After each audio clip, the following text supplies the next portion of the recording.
We all know communication and leadership are the key skills for job in the corporate world. The objective of Team 2 is to promote communication, collaboration, public speaking, social leadership skills. Why Team 2? Through Team 2, we're connecting new generation. Team 2 is for collaboration. There are a lot of experience within the group itself. For higher studies or job, you can get guidance. People within the community can help each other. Team 2 is for communication. We have a planned approach for communication and skill development with projects. Team 2 is for leadership. We're interacting with leaders as guest speakers to our session and provide a chance for discussing with them. So set aside an hour every weekend for self-development. We have two streams at present, technology stream and communication stream. So please join and grow with us. Today we have two member speeches. Thank you.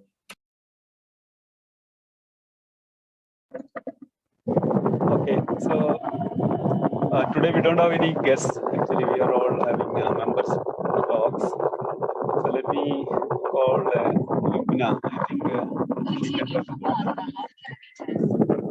Yeah, sure. Thank you. All right. Hello, everybody. I'm just going to take a quick few minutes to talk about effective communication skills.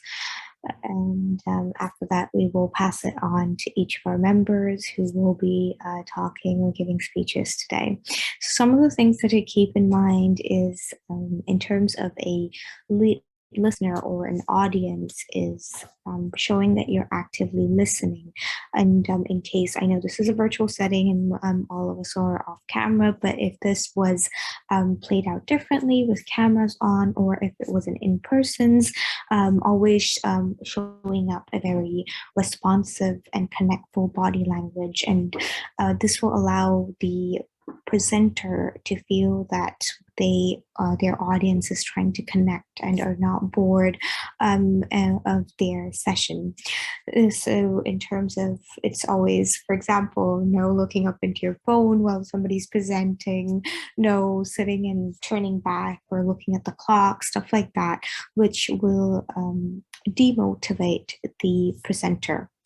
In terms of the presenter, one of the major things, again, is body language. Again, this is a different setting, virtual, but these are little things that actually connect you to your audience. So for example, keeping your camera on for one thing. And then as you see, yes, I'm sitting down, so you only see top half of my body, but I try to use my hands, a facial tone, facial expression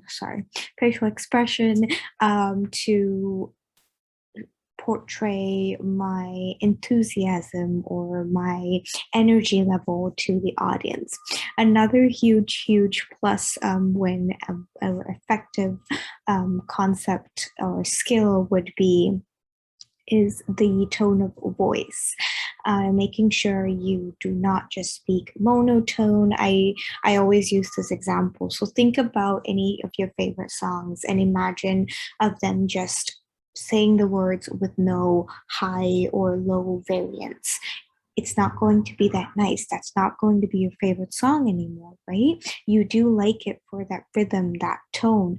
So that's how important talking is, and the tone of voice when you are presenting. It allows you to connect with the audience. It allows you to pull the audience in when it's getting a little boring, or it also helps them not to zone off a little bit because you actually go with a little high and low variance, and you actually keep them actively listening as well. Another huge thing for these are basically going to be on terms of your content, right? So when you are trying to present to a group of audience, It is, first of all, very overwhelming. You do tend to feel nervous. You might think, oh no, am I going to forget something? And that's pretty common. And I personally also feel that sometimes as well, especially if I am trying to learn something and present on top of that. So I always try to keep keywords maybe in a little piece of paper, or even when I'm presenting, my slides would have those keywords. So when I look at the slide, it triggers my memory, and I would be able to say. With that said, the reason I say use keywords and not your actual script is because you have to make it seem natural. You shouldn't give the audience the feel that you by hearted this and you're just giving it out at the stage. It's giving it that little personal or individualized twist to it will make it more natural and more nicer to hear in terms of the audience. So it makes it more okay, this person has put in effort. Oh, this person's doing great. I'm able to connect with it, and such more. So always try to keep in mind, if you are scared that you might forget something, always have those little keywords. And another huge trick to actually go along with this is actually have personal stories. That's what I do, because if it's my story, I'm going to remember it, right? So I always use my stories or something that I would personally remember, and keep that in mind so I can actually expand on it furthermore when talking. Last but not least, it's being clear and concise. Yes, sometimes especially when I do start talking, I do know I start rambling after a point, and I have to make sure that when I am presenting, I shouldn't go off track. I should keep the audience engaged, and to keep so I have to get to the point. I have to make sure I only convey and talk about that sector.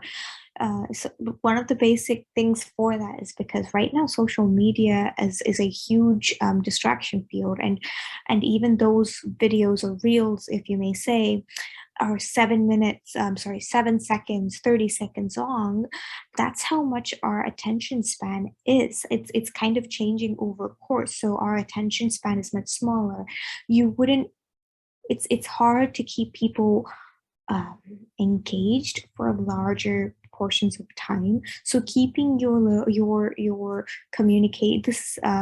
communication or your presenting session to minimal, don't extend it unnecessarily. Keep it concise, be to the point. If in case you do want to add on a little bit, always have interactive elements. I do love interactive elements personally. It helps you to connect with your audience. It also gives your audience to as an icebreaker. It helps them to connect with you as well. In the end, we're all humans and we all have that urge of not taking the first step and somebody else should. And it's not because they don't want to, they're just scared to. So all I say is just go ahead and take that first step, and you'll be surprised to see how many people are willing to do the same. It's just that first person to take that step. So just always keep in mind, just go forward. Don't wait for somebody else to do it. Don't wait for let's see them do it, then I'll do it. Just go ahead and do it. And then you can always improve future on and whatnot. These are very few pointers, but if you actually Google, there are about 7 C's that you make you an effective communicator. So always, if you want, Google it, and you can read through more of it as well. But that's it. And in case you have any questions, you can always leave in the chat box. And I'm back to Ashraf. Thank you, Lubna. From now you watch all the, give us the feedback. Okay. Now we are going to have some more member talks. So can I call Pooja? You are there, right, Pooja?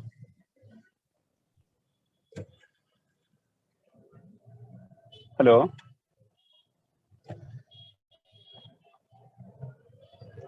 Hello, am I audible? Yes. Okay.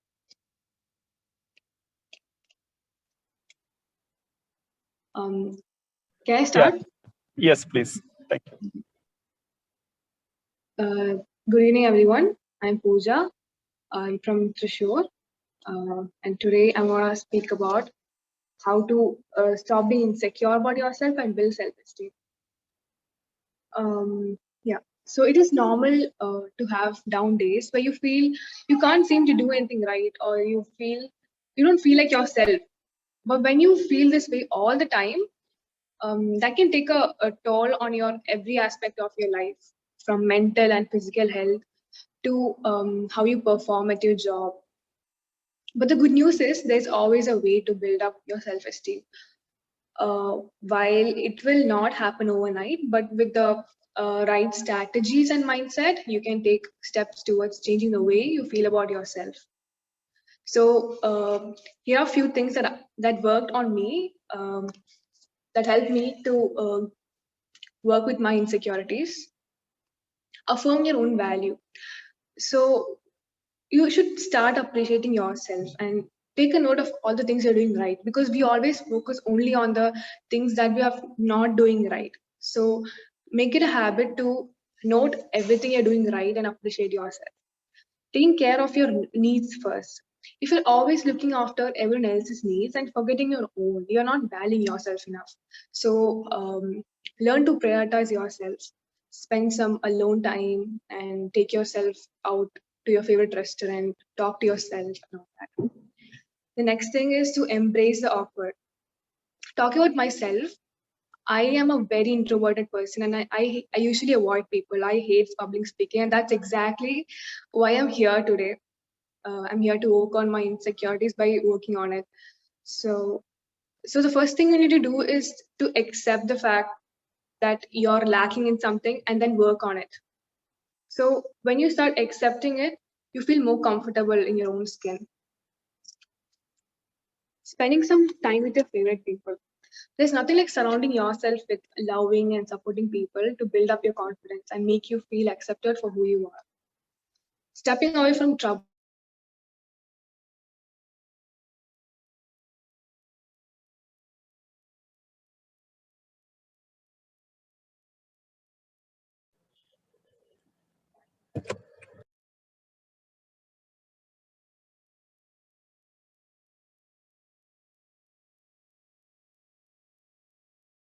Situations.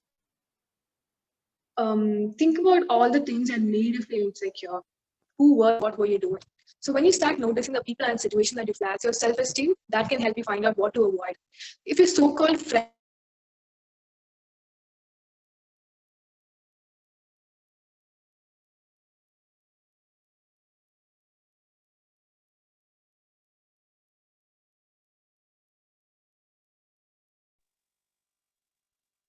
Hello, Ashraf, am I audible? Yes, you are. Oh, thank you. No, I have a network issue. I'm sorry. That's okay. I think there's some in between we lost you.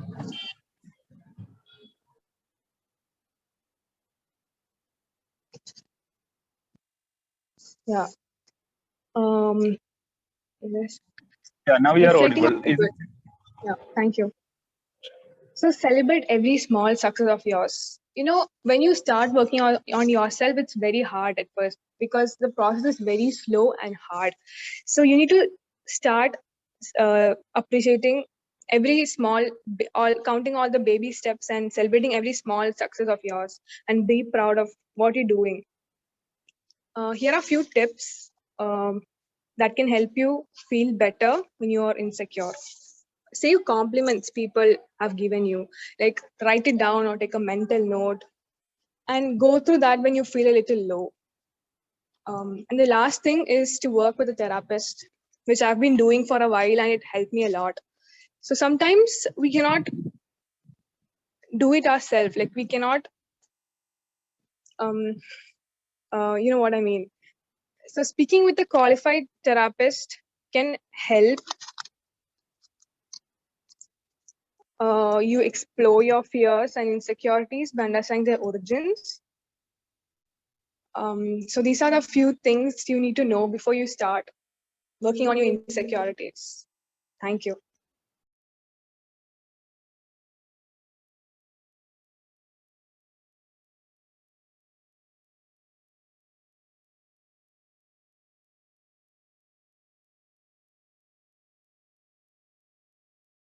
I think we lost you in between. Sorry.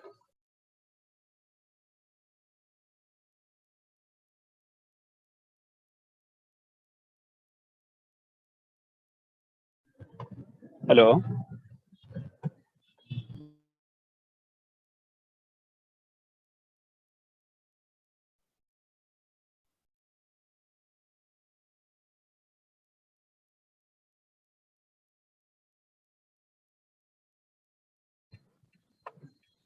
Hello. Yes, I can hear you. Yeah. I think we lost the connection, or I think Pooja finished. She said thank you at the end. yeah. Thank you, Pooja. Can I call Miss Ameena for next speech? Ameena, you are there? Hi, am I audible? Yeah. Thank you.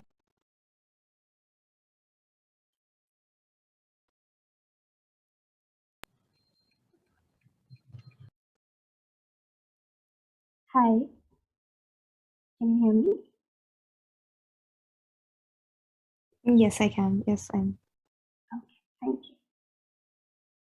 So, hi, good evening, everyone. Hope everyone is safe and sound and good.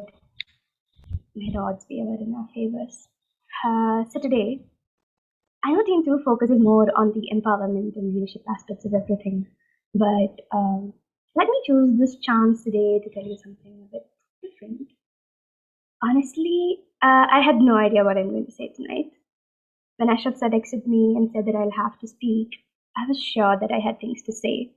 I always had stories for those who asked me for one. But currently, isolated in a room far from the noises of my hostel, I just can't seem to find the right words. The stories seem to have taken a vacation for themselves too, I guess.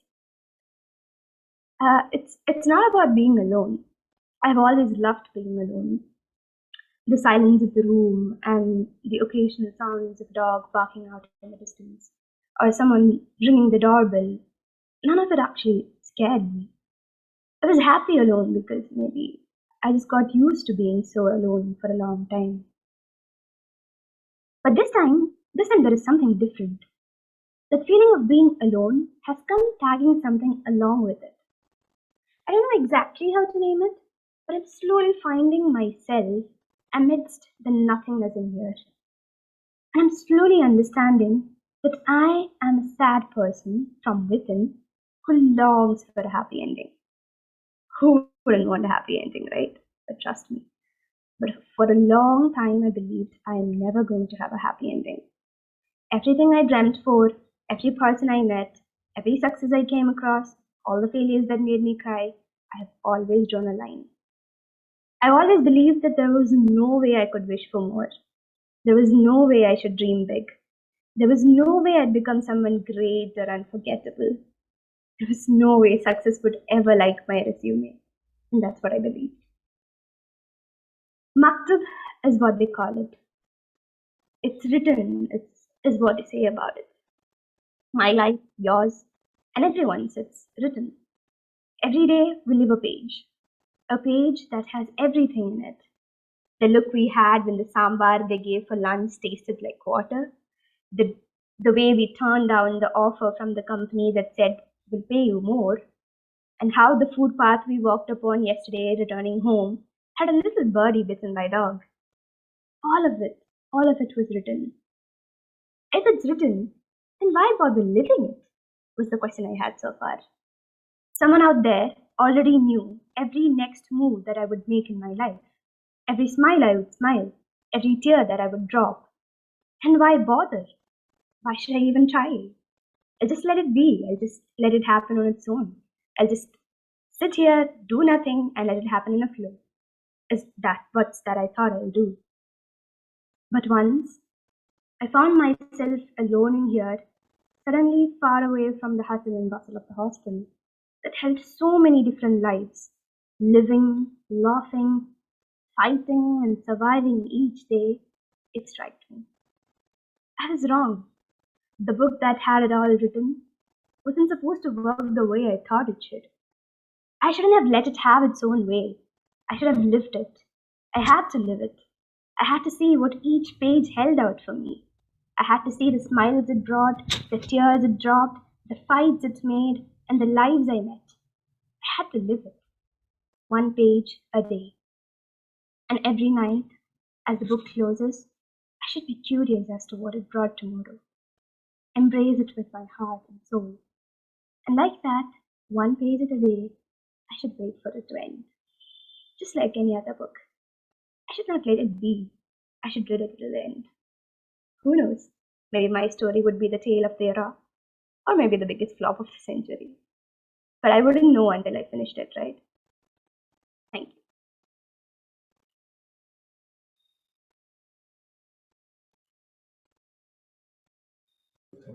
Thank you.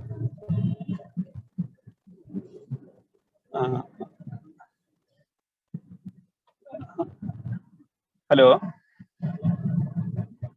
I'm audible, right? Yes. I'll call the next speaker. Hanan. Hanan, you're there, right?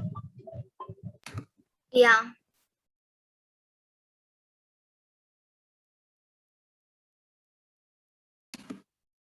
Am I audible? Yes. Hello. If you think you're too small to make a change, and if you ask that, can young people change the world? The story of this little girl answers a resounding yes. This is Hanan Ali, and today I'm going to tell a story of a brave girl. She was amazing from the day she was born. Her name was Alex. At the age of 9 months, her parents realized that something was wrong with her. She was not well. They took her to a doctor, and after some scanning, they were shocked to hear the reason for her sickness. Alexandra was diagnosed with neuroblastoma, a pediatric cancer, and she wouldn't live for long. Alex was strong and Alex was brave, but the fate comes often quite unexpected. Her parents were shocked to hear this very rare cancer. They tried all the possible medicines, and one moment they realized it is not curable. The doctors tried all the conventional therapies, chemo, radiation, and surgery, but nothing worked. Everyone lost their hope. At 4 years old, in January of 2000, she told her parents that she wanted to set up a front yard lemonade stand. But her mom put her off. Again, in June, when Alex was 4.5 years old, she told her mother, I still haven't had my stand. Her mother asked, Alex, what do you want to buy so badly that you need to have this lemonade stand? Alex said, I'm not keeping the money. I'm giving it to my doctor so they can help kids the way they help me. Her plan was to give the money to doctors to help them find a cure to childhood cancer. First, Alex's lemonade stand was held with the help of her elder brother, Patrick, which raised an astonishing $2,000 in one day. By the time she was 6, she had raised about $30,000. She always knew she wanted to help others, and she already knew her days are counted. The Alex Lemonade Stand Foundation was started, and all the money collected would go for the kids who need to treat for cancer. The initiative grew rapidly, and many stalls were made in many parts of the country. Nobody knows exactly how Alex's story would end, and it happened one day at the age of 8 years.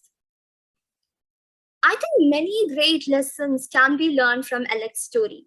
But the thing that has touched me the most is her complete selflessness and desire to help others. I think most people would simply call that love. Today, the schools, colleges, malls, and public places, Alex Lemonade Stand started growing, collecting money, selling lemonade. The money collected was more than $1 million the year she died. And even with the founder's death, the cure for cancer for little ones are on the way, and it continues even today. Everything comes with a hope, and the hope made Alex the youngest entrepreneur. Alex Lemonade Stand Foundation has come up helping kids all over the world. If she had lived, she would have been the youngest social entrepreneur in the world. Now, the foundation raised over $150 million and it's funding for cancer research. I was amazed at its childlike simplicity after reading Alex's story. I was so moved by the fact that one small girl with a big heart and big dreams turns one small idea into a national phenomenon. We have many messages from this little girl's life: determination, courage, confidence, inspiration, and big dreams. Many of us would fall when we have a small problem, but this little girl appeared to be beating the odds. Her determination to do such a charity and her good heart to help kids like her is a great inspiration. Every little thing each one of us do matters, and not taking action on something because we think it won't make a difference feels wrong. Be it a small help from your side, which can have a great change. We all have plenty of proofs like the Alex Lemonade Stand, which show that it does. Let us hope the best in the memory of the little Alex. Thank you.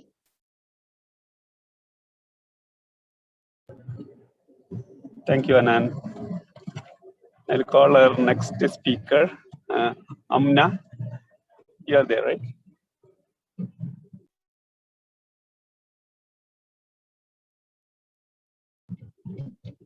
Amna, you are there?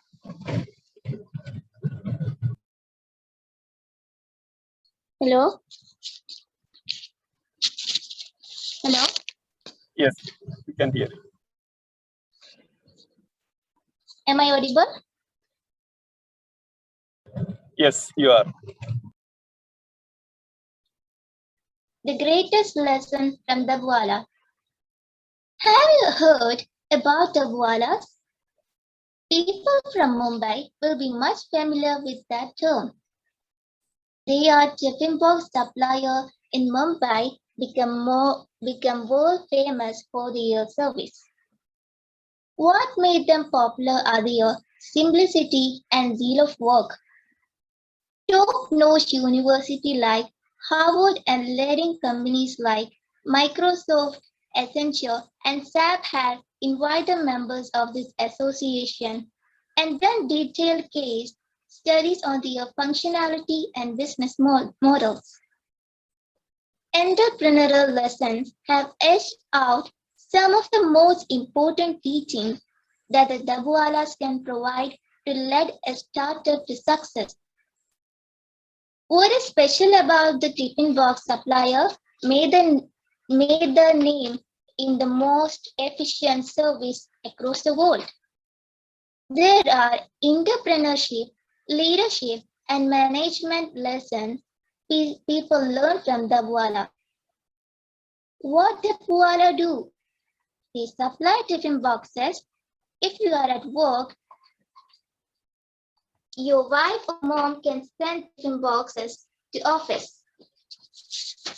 Even if there is no one at home to cook food for you, the Dabwalas can deliver good quality home like lunch to many restaurants. Getting hot food safely delivered to office on time. Their service are highly reliable in their performance and accuracy match Six Sigma standard. No wonder the greatest lesson from Dabwala and the tiffin box supplies in the Mumbai are studied in the top university across the world, such as Harvard. The Dabwalas encourage self-discipline. They are self-motivated to be disciplined, not because they have a superior. They have superior telling them what do they work right because it is the right thing to do. Self-discipline is the way to make an organization great. Thank you. Thank you, Amna. Yeah, next I call upon some of the recognitions. So we have Lina Mansoor. Actually, she wrote a book actually, so I want her to introduce to the team. Petrol. Lina, Hi, you're there, right? yeah. My name is Lina Mansoor. I'm 14 years old, and I've written one book, and it was published last year, in September. It's called The New Beginning, and it took me almost a year to complete because of my endless procrastination.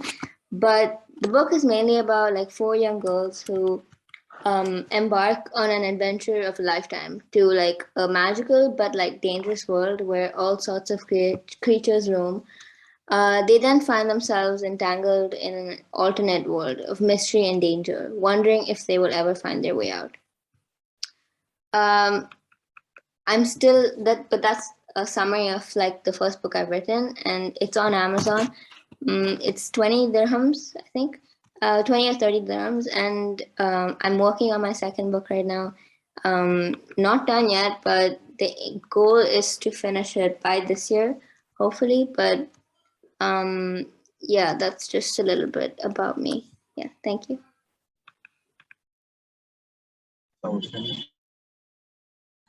Thank you, Lina. So next I call, I think we have some more recognitions. One is Fida Qasim. Actually, she is not in the call today. And another one is, Fida Hassan. So actually, Fida Qasim got the first rank in MSc Psychology from Bharatiya University. And then Fida Hassan, actually, she got first rank in the first year exam for MBBS. Okay, so I'll introduce her in another occasion. So now I call Lubna to give speech feedback for our members. Lubna. Thank you. All right. Okay. Hello, everybody, once again. Before I jump into that, I just want to say congratulations to Lina Mansoor and best of luck with your next book. It's definitely a wonderful achievement, so congratulations. I feel most of our speakers today, they all had a very common overall based topic, speaking about inspiration and never giving up and strive for what you believe in. Just keep going and don't give up on yourself. So that's a really good empowerment topic. I feel self-care is definitely something. So thank you for choosing all of those topics. So first off, I'm going to start off the first speaker, that was Pooja. So your topic was about self-esteem. So as I said, it's a very it's a topic to spread awareness on. In terms of your content, I really did like it. You had a good message. I would have appreciated your camera being on. It would have helped some sort of a connection, but I did notice that you had some technical issues. Maybe in the future, if maybe at least having a PowerPoint or something to actually keep the audience caught on to your presentation. So there's a little bit there to engage. If your camera cannot be on due to circumstances, that's understandable. But if you can add on to something such as a presentation or a video clip, something of that sort, so you can actually drive in and pull in the audience and you don't think they're drifting off. So that would have been really great. In terms of filler words, I did notice a couple of ums. And what I would suggest is replay this recording and try counting how many filler words you've actually made, let it be ums and ahs. I did catch a couple of ums. And another thing is filler words such as like, and stuff like that. Just keep a note on it. And I would say if you are really keen on improving, just go ahead and count how many of them that you've used. And then the next challenge would be trying to avoid them. It is really hard. If I watch mine, I am aware that I'm using quite a few.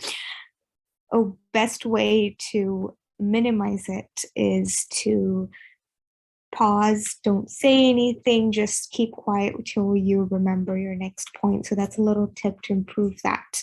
I love the personal example that actually personalized your story. And I really like the structure too. You gave an issue and you gave a solution. So that was a well-structured presentation or speech. So good for you. A big pat on the back for you, Pooja. Wonderful. Next up is Ameena. You gave up a very good message of live your life, and that is wonderful. I do believe in that. You have to push through even through the darkest days to come up as a rainbow, if I may say. Thanks for turning on your camera. You did use a couple of filler words at the start as ums and ahs, but once you did start your story, there were close to none. I did like your tone of voice. It was very soothing. It was very, it wasn't more of a high pitch, your variation was small, but your tone was very soothing. So that actually did help out with your story. I liked the pauses. It was a very, a narrative experience. It was like I was listening to a story. So that was really good. One of the other things that I really did like about your speech is you had really some good phrases in, and that was really, it was nice to hear. I did catch one and I did write one down that says success would not like my resume, and that was really nice. I do like that that you added some really different phrases in. It did I actually like hearing that, so I actually enjoyed it. So thank you, and another round of applause for you as well. Hana and Ali, you had the story about the Alex lemonade stand, and it was a very inspirational story. It was more of telling us, don't give up, nothing can stop you, nothing is impossible. That was kind of the underlined tone of the message for your speech, which was really good. I could see some hand movement, and I would have asked maybe is next time on was just try to put your camera a little bit lower so I could have seen it, because it just kept cutting down. It was up here and I couldn't see more. Maybe pull your hands up a little bit, or keep it or lower your camera angle and make sure that it is audible. I'm sorry, visible. My words. Then another thing is a really good part that I liked in your story that you made it personalized was you telling what you took away from the story. You're like, yes, there are many things to take away from, but I thought that what I took away from it was selflessness, and that was great. That was a personal touch that you gave, which was really good, and it helped me connect with you a lot more. So that was really great. Yeah, and up next with the speeches is Amna. So again, for you, one of the things that I did repeat earlier is having your camera on or have some sort of an interaction, such as a PowerPoint of some sort. I do understand that there are technical difficulties, but if it is possible, go ahead and do so. It just adds that little bit more of a connection. It draws the audience in, because in the end, what you have to always remember is we are always looking for something to pay our attention to, and the moment there's no face or there's no nothing, I can immediately get distracted to something else or look at something else or even take up my phone. It's to give the audience that little bit more of a pull, so you don't lose them during your speech. Another thing I would, a challenge for you would be is to speak from memory and try to have some sort of a personal story, have a few lines memorized and try to tell the rest from your own. So it just adds that bit more of a personal touch. So that would be one bit of a challenge for you from your next speech. But otherwise, I really loved it. It was very clear. It was very well paced. I didn't have to think like, oh, I missed something. It never, it didn't hit me that way. So that was really good. Apart from that, yeah, you all did really good today. And I'm hopefully, if you have any feedback for me, well, please do. Whatever you'd like to hear more of or anything, leave me a message. I would definitely like to improve. And I hope that I have provided you some helpful insights and your next speeches to incorporate in your next speeches. But that's it. Back to Ashraf. Thank you, Lubna. And anybody else has got any comments or feedback? Ameena, speakers, Pooja, anybody wanted to say any comments?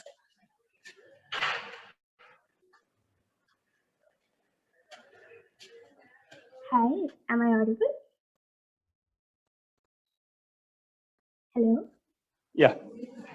Yes. Oh, okay. So I just wanted to tell Lubna that she is doing such an awesome job. Like, it takes a lot of pressure and energy to listen to each one of us and then writing them down and understanding that what we are saying, and then at the same time finding the errors in it and giving us the feedback, at the same time trying to enjoy it is such a huge Herculean task, and I have to give it up for you. And yeah, thank you for doing it. So this is the feedback that you asked, I guess. Thank you. That means so much. Thank you so much. Thank you.